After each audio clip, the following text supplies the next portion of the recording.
बिस्मिल्लाहिर्रहमानिर्रहीम। इसमें मोहम्मद इरफान अफजल और आप देख रहे हैं यूनिवर्सल वीज़ा गाइडेंस। तो मैं लेके आता हूँ आपके तमाम इमिग्रेशन मसाइल का हल। तो जिन दोस्तों ने इस चैनल को सब्सक्राइब नहीं किया उनसे रिक्वेस्ट है चैनल को लाइक करें, सब्सक्राइब करें और शेयर करें ताकि हमारी कम्युनिटी में इजाफा हो और आप तक तमाम मालूमात बर वक्त पहुँच सकें। तो दोस्तों आज हम बात करते हैं यूके पॉइंट बेस सिस्टम के हवाले से कि यूके ने अपनी नई इमिग्रेशन जो उन्होंने अनाउंस किया हुआ था ब्रेग्जिट के हवाले से अब उसको फाइनलाइज कर दिया है और इसके तहत तमाम वीज़े ही अप्लाई हुआ करेंगे। 1 जनवरी से ये इम्प्लीमेंट होने जा रही है। तो आज हम बात करते हैं कि ये पॉइंट बेस सिस्टम क्या है और इसका क्या क्राइटेरिया है, किस तरीके से आपने वीज़ा अप्लाई करने हैं, चाहे वो वर्क परमिट हो या स्टूडेंट वीज़ा हो या कोई विज़िट वीज़ा हो, तो आपने किस तरीके से अप्लाई करना है और कौन से पॉइंट्स आपको रिक्वायर्ड होंगे।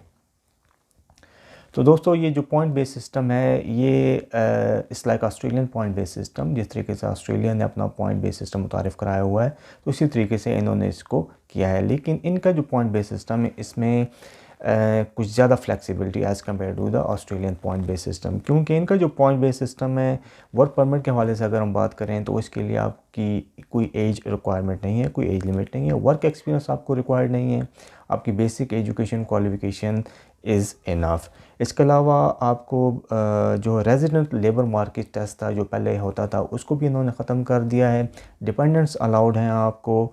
इसके अलावा आप स्विचिंग अलाउड होती है। अगर आप एक वीज़ा कैटेगरी में जाते हैं वर्क परमिट में तो आपको स्विचिंग अलाउड है, आप दूसरी कैटेगरी में भी ट्रांसफ़र हो सकते हैं। इसका मतलब ये हुआ कि पहले ईयू नेशनल जो यहाँ पे आते थे काम करते थे बग़ैर किसी वर्क परमिट के, बग़ैर किसी कागजात के, तो अब उनके लिए भी सेम लॉ एप्लीकेबल हो जाएंगे। इसका बेस्ट जो फ़ायदा हुआ है वो एम्प्लॉयर का हुआ है, क्योंकि पहले ईयू नेशनल जो आते थे वो काम करते थे, जब तक दिल चाह काम किया, छोड़ छाड़ के चला गया, एम्प्लॉयर फिर नए एम्प्लॉय को ढूंढता था। इस तरीके से उसका बिजनेस मुतासर होता था। और पहले वर्क परमिट भी बहुत ज़्यादा इशू नहीं किए जाते थे पाकिस्तानी, इंडियन, बांग्लादेश या ऐसे कंट्रीज़ के लिए, क्योंकि यूरोपियन ही सारे यहाँ पे आके काम करते थे, लेबर इनको बहुत चाहिए होती थी, सारे यूरोपियन यहाँ पे काम करते थे, इस वजह से ज़्यादा वर्क परमिट भी अनाउंस नहीं किए जाते थे। लेकिन अब इन्होंने वर्क परमिट अब हर कोई वर्क परमिट के लिए एलिजिबल होगा अगर वो तो वो क्राइटेरिया मीट करता है, चाहे वो ईयू नेशनल हो चाहे नॉन ईयू नेशनल हो। मीन कोई भी डिफरेंट कैटेगरी नहीं है। Each and every single person in the world has to apply through this point base system whether he is EU national और नॉट। इसके साथ पहले लेबर जो होते थे उनके लिए कुछ रिक्वायरमेंट होती थी, लेकिन अब उन्होंने वो रिक्वायरमेंट भी ख़त्म कर दी है। लेट्स से अगर हम बात करते हैं, पहले एक एम्प्लॉयर जो था उसको कह दिया होता था कि आपने इतने एम्प्लॉय के लिए अप्लाई करना है, लेकिन अब वो जो कैप थी उसको ख़त्म कर दिया है इन्होंने। तो वर्क परमिट का तरीका क्या है? इसका तरीका ये है कि आपने 70 पॉइंट पूरे करने होंगे। 70 पॉइंट्स कैसे आपने पूरे करने होंगे? तो फर्स्ट हम बात करते हैं जो नॉन ट्रेडेबल पॉइंट होते हैं, मीन जिसमें आपका जॉब ऑफ़र होता है। अगर आपको जॉब ऑफ़र हो जाती है यूके के किसी ए रेटेड एम्प्लॉयर से, स्पॉन्सर्ड एम्प्लॉयर से, तो फिर आपको 20 पॉइंट्स मिल जाएंगे। इसके बाद आपकी जो इंग्लिश है वो मैंडेटरी कर दी गई है हर किसी के लिए। उसका जो लेवल है वो है B1। B1 अगर हम आइल्स में कन्वर्ट करें तो वो 4.5 बैंड आता है, उसके लिए आपको 10 पॉइंट्स मिल जाएंगे। उसके अलावा अगर आपकी जो जॉब है वो अप्रोप्रिएट स्किल लेवल के ऊपर है तो 20 पॉइंट आपको उसके मिल जाएंगे, तो 50 पॉइंट्स आपके यहाँ से पूरे हो जाएंगे। फिर आपने 20 पॉइंट्स उठाने हैं, आइदर वो आप एक्स्ट्रा क्वालिफिकेशन से उठाएं या एक्स्ट्रा क्वालिफिकेशन के अलावा आप सैलरी से भी उठा सकते हैं। तो पहले हम बात करते हैं एक्स्ट्रा एजुकेशन क्वालिफिकेशन। अगर आपने PhD की हुई है किसी भी सब्जेक्ट में तो आपको 10 पॉइंट्स मिलेंगे। अगर आपने PhD इन स्टेम की हुई है, मीन साइंस रिलेटेड सब्जेक्ट में, तो फिर आपको 20 पॉइंट्स वहाँ से मिल जाएंगे, मीन 10 पॉइंट एक्स्ट्रा मिल जाएंगे। फिर आपको ज़रूरत ही नहीं है कि सैलरी के पॉइंट की तरफ आप जाएं। लेकिन अगर आपके पास एक्स्ट्रा एजुकेशन नहीं है फिर आपकी सैलरी जो है वो मिनिमम 25,600 होनी चाहिए सालाना पाउंड, तो फिर आपको 20 पॉइंट वहाँ से मिलेंगे। लेकिन अगर आपकी सैलरी कम है, मीन 23,040 तक है तो फिर आपको 10 पॉइंट्स मिलेंगे। अगर आपकी सैलरी 20,480 तक है तो फिर आपको कोई पॉइंट नहीं मिलेगा। तो इस चीज़ को आप अंडरस्टैंड करें कि 50 पॉइंट्स आपने उठाने हैं नॉन ट्रेडेबल पॉइंट से और 20 पॉइंट्स आपने उठाने हैं एक्स्ट्रा क्वालिफ़िकेशन या सैलरी से। इसी तरीके से अगर हम बात करें स्टूडेंट वीज़े की भी, तो वो भी 70 पॉइंट्स आपको रिक्वायर्ड हैं। तो 70 पॉइंट्स के लिए बहुत इजी क्राइटेरिया है। सबसे पहले तो आपको 20 पॉइंट्स वहीं से मिल जाएंगे जब आपका 50 पॉइंट्स आपको वहीं से मिल जाएंगे जब आपका एडमिशन हो जाएगा किसी यूनिवर्सिटी या कॉलेज से जो कि ए रेटेड है या होम ऑफिस से अप्रूव्ड है।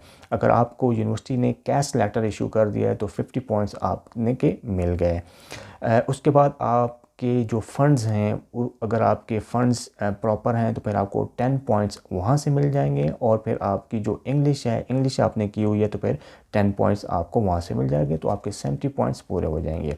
अब मैं आपको बताता हूँ कि इंग्लिश की क्या रिक्वायरमेंट है स्टूडेंट वीज़ा के हवाले से। तो इंग्लिश की जो रिक्वायरमेंट है, अगर आप डिग्री लेवल पर जाते हैं तो फिर आपको B2 चाहिए। अगर आप डिग्री लेवल से कम पे जाते हैं तो फिर आपको B1 चाहिए। तो जैसे मैंने आपको बताया B1 मीन आपकी 4.5 आइल्स होनी चाहिए और B2 मिनिमम आपका 6 एंड अबव होना चाहिए। उस तरीके से आप इंग्लिश को मीट कर पाएंगे। इसके साथ साथ जो स्टूडेंट वीज़ा है उसके लिए आपको इमिग्रेशन हेल्थ चार्जेस भी पे करने पड़ते हैं जो कि 470 पाउंड एनुअली। तो जितने साल का कोर्स होगा आपको उसके साथ मल्टीप्लाई करें 470 तो आपकी वो सालाना तो वो आपकी IHS चार्जेस बन जाएंगे।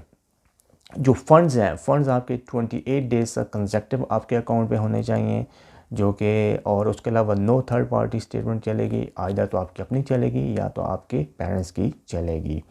तो फ़ंड्स के हवाले से मैं आपको बताता जाऊँ तो फ़ंड्स जितनी यूनिवर्सिटी फ़ीस होगी आपको वो शो करने पड़ेंगे, प्लस जो अगर तो आप लिविंग एक्सपेंसेस भी आपने प्रूव करने होंगे। तो इसके लिए मैंने स्टूडेंट वीज़ा के हवाले से एक अलग मैंने वीडियो बनाई हुई है, तो काइंडली आप स्क्रॉल डाउन करके उसको भी देख सकते हैं। तो ये जो नया पॉइंट बेस्ड सिस्टम है ये बहुत अच्छा है वो इस हवाले से कि अब किसी के ऊपर कोई बैन नहीं है, चाहे वो EU नेशनल है या नॉन EU नेशनल है, अगर तो वो पॉइंट्स पूरे करता है तो आ जाए। तो इसके लिए आपने सबसे पहले अगर आप वर्क परमिट की बात करते हैं तो आपको जॉब सर्च करनी पड़ेगी।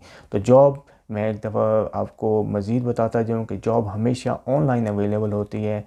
कोई किसी एजेंट या किसी रिक्रूटमेंट एजेंसी के पास जॉब ऑफ़र नहीं होती। आपने डायरेक्ट एम्प्लॉयर से ही ऑनलाइन रब्ता करना होता है। जब आपको जॉब मिल जाएगी उसके बाद आप मज़ीद रिक्वायरमेंट पूरी करें, 70 पॉइंट्स पूरे करने हैं आपने और आपका वीज़ा आपके लिए उसके लिए एलिजिबल हो जाएंगे। और इस वीज़े की जो प्रोसेसिंग टाइम है बहुत ही इन्होंने फास्ट रखा है, 3 वीक के अंदर ये वीज़े प्रोसेस हो जाएंगे।